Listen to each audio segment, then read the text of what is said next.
Hello and welcome to Scrapbooking Station. In this video we're going to create some projects using blocking.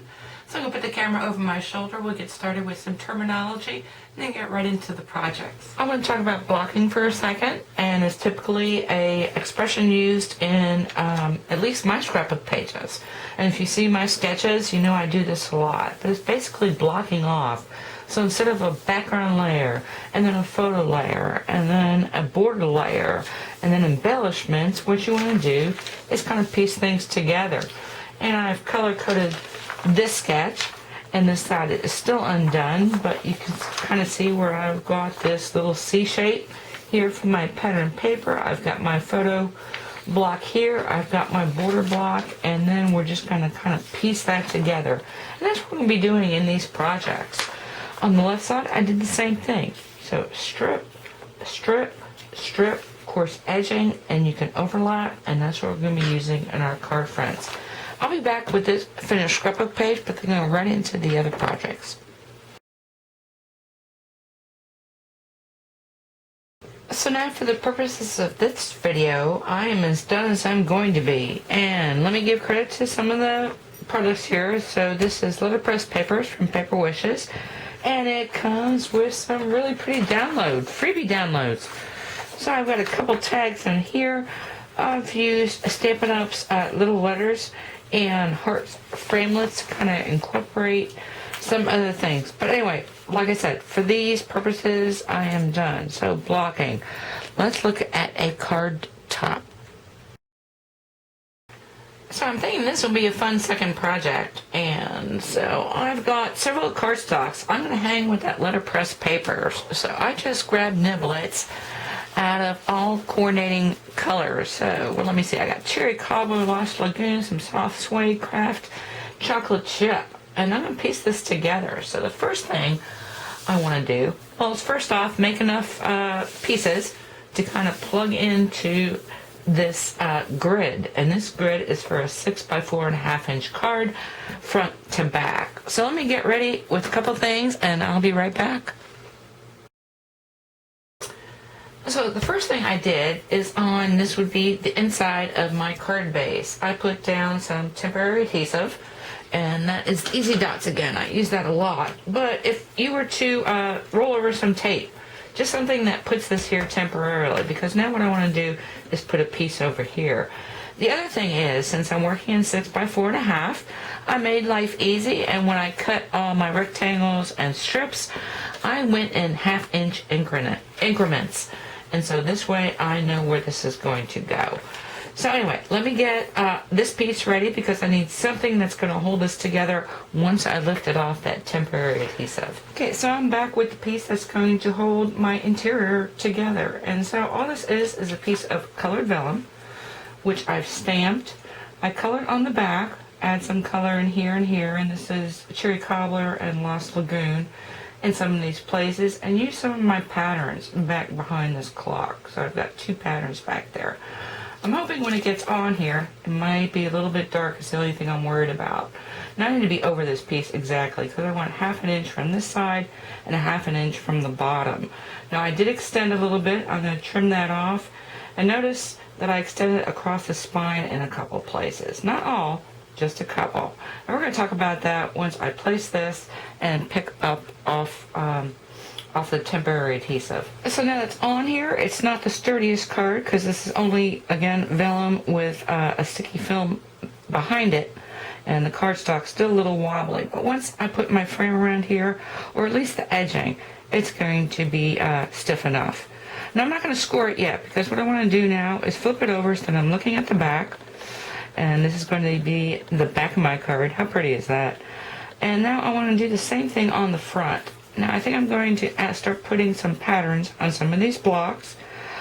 You can leave holes, that's okay. I'll probably leave a couple gaps, not too many. So let me put these together, and then we're going to start piling on a couple of the focal embellishments. So I've positioned all my blocks for the front. So here's my front. You see where I've got several of these crossing over this spine. So that's the way to go.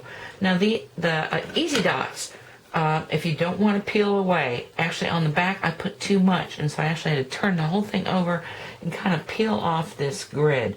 You know what? Just a little tab will hold these things in place. Now, what I need to do, because these are actually kind of small blocks, I'm going to position some of my top elements, also giving this a little bit of depth, but just remember that whatever's on the back of this is some copper specialty paper. And actually I thought it was black on the back. Well, just keep that in mind. And as you position, you don't want, through these gaps, any glue showing. So I'm going to be sure that I avoid this area and just attach this way. I've made several using some of the more interesting pieces of my pattern. Again, just kind of making sure I am catching places that my base blocks don't cover. And then lastly, I've got another piece of vellum on top of a piece of pattern on top of this grid. And this is going to go all the way this way. Anyway, let me get all these on here and I'm back with the finished piece. So I finished off the card front, again adding a couple more of those letterpress freebie toppers, and then some steampunk dazzles, so copper dazzles, and then some kind of weird ribbon. Note that I've got one gap here that's still showing, and let me just kind of flip this over because I had a couple more gaps, and yes, I've got the back of that peeking out. So something to keep in mind as we move forward. So the other thing is I've got the strip on the inside that's showing, and that's my frame here.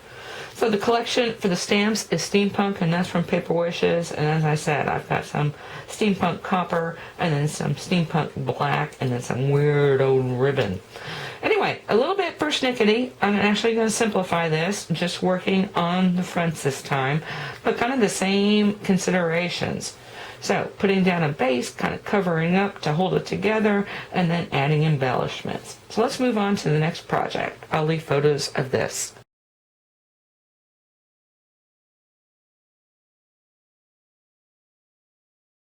Okay, in this project, like I said, we're going to kind of simplify things a little bit. So I'm going to use a split base fold, and all I'm doing here is using that connection piece. So this is the back of my card actually, and will be the inside, so it's a full piece, but go ahead and use that connection that has to attach the front to the back as part of the design. So this is just held down with a couple pieces of painter's tape. And then on this side, I've got my little temporary adhesive to attach this left side. And now notice that I've also embossed, dry embossed these pieces, and I've also dry embossed the pieces that are going to come across this way. So it's going to go something like this. This piece is going to be on the top. And before I did that, of course, if I'm going to add something like, in this case, little shaped brads or little knickknacks, I want to do that before I attach it. And again, as I'm attaching, I want to make sure that the glue or whatever adhesive I use is only going to be on either end, because you are concerned about what's going to look like from the back, because that is going to be the inside front of your card. So let me get this on, the pieces up, and then we're going to talk about some of these embellishments. Okay, so once I do that, this card is done. I don't really have to worry. It's pretty sturdy, even though when you dry emboss something, it's not as sturdy as when it was before the dry embossing. Boy, really pretty, no matter what I put on there. But I've been dying to take my little Fox Builder punch and stamp set out, and so that's what I'm going to put on here. Now know that anything that I've got sticking through this window, so I don't have as many gaps as I did before, but anything showing through that window, if I'm really concerned about it, because this tree I've only stamped on one side, trimmed it out, and on the back I would have white peeking out. So something to keep in mind. Anyway, let me go ahead and finish adding my little embellishments in the interior, and we'll be back with the finished piece. This just turned out too cute. And so all these embellishments are really just stamps from my Foxy Friends collection. And it's really hard for me to find things that I don't have. Well, Foxy Friends and the Fox Builder Punch I don't have. And I just wanted to show you this because I put this into this collection because these are just a bunch of little niblets. And they show me reindeers, kitty cats, of course foxes, raccoons. I'm thinking bunny rabbits also. But this stays with my stamp set, so this way I don't have to keep looking, okay, how does all this stuff put together? But like I said, something I don't have, and I love builder punches. Anyway, on the inside, and I didn't show this before either, but the inside, intriguing, and this is intriguing, the back is intriguing, and this one, because it's an all-over base card, this one, of course, the back is just kind of plain old, but it doesn't really take much because you've got this over here on your left-hand side, so really nice. Anyway, so we've been using the paper trimmer and blocks, but now it's time to take out those die cuts and cutting dies. We're going to work on an easel card.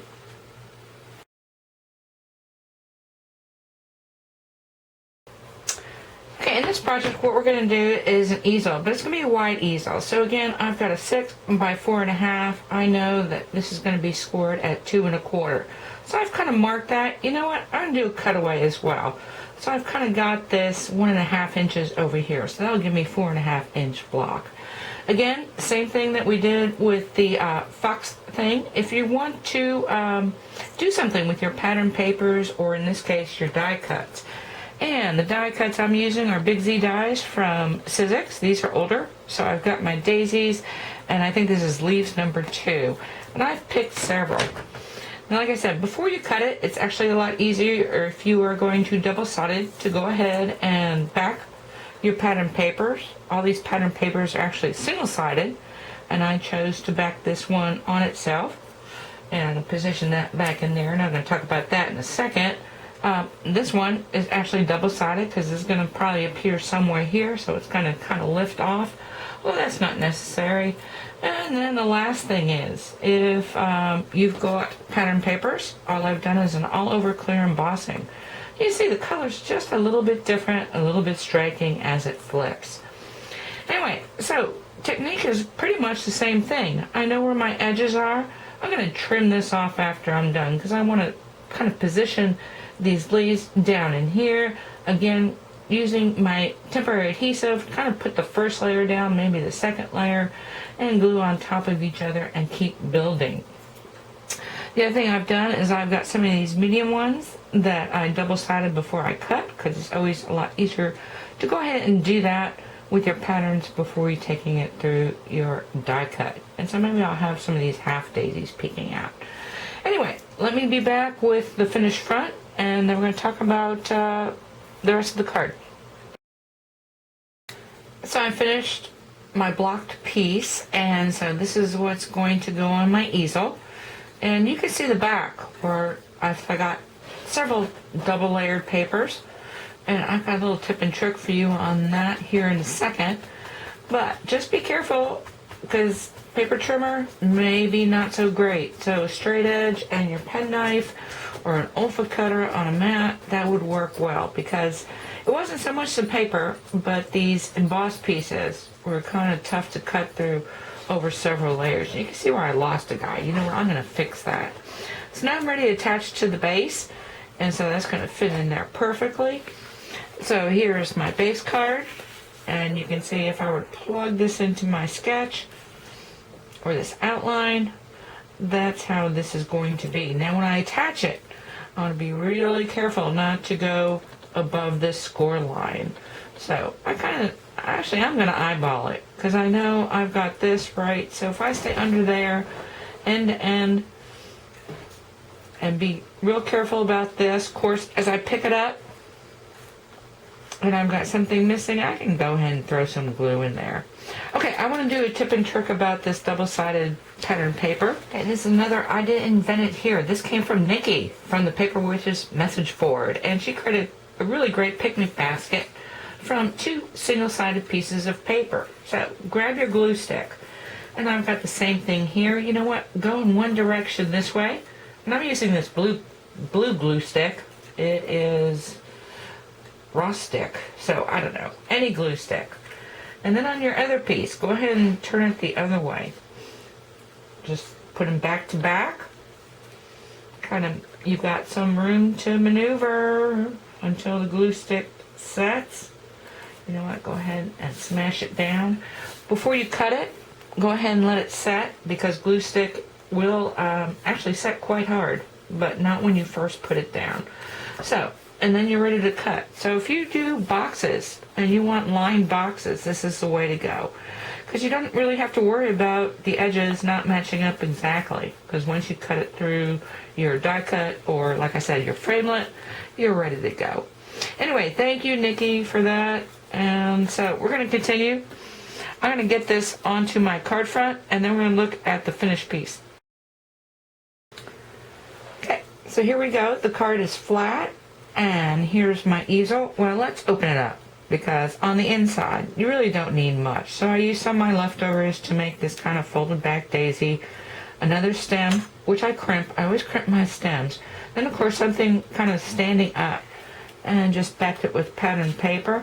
And that's the way it's going to hang. Now, any of the card fronts that we've done so far could have been made easels. This one's kind of unique. We could have done another kind of tall fold or wide fold here and just connected on this case. But I was thinking, you know, if you like bendy cards, so instead of this piece here, I think some attachment, and you would have had a nice little overlay. And actually, talking about overlays, that's the last project we're going to work on. So I've got one more project to show you.